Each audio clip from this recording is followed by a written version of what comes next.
बाग लावली होती त्यानंतर 6 महिने झाडं सांभाळली, तिथून पुढे छाटणी केली, तिथून पुढे 6 महिन्यामध्ये माल कटिंगला आला.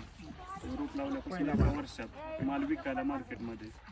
तो माल संपला की परत लगेच छाटले ना, लगेच छाटले. लगेच दुसऱ्यांदा माल त्यांचा पहिल्यांदा 27-28 टन काहीतरी निघला, दुसऱ्यांदा लगेच छाटले की 30-40 टन काहीतरी माल निघला. आत्ता लगेच तिसऱ्यांदा आहे. फक्त दुसऱ्यांदा थोडा कमी रेट सापडला, पहिल्यांदा चांगले पैसे झाले, दुसऱ्यांदा पण चांगले झाले, तिसऱ्यांदा पण भरपूर झाले कंटिन्यू. आणि आता माल संपतोय का नाही तर अजून शकत नाही.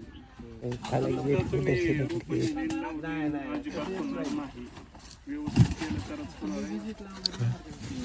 तुम्ही व्यवस्थित केलं तर. आता किती टनापर्यंत झाली सगळं?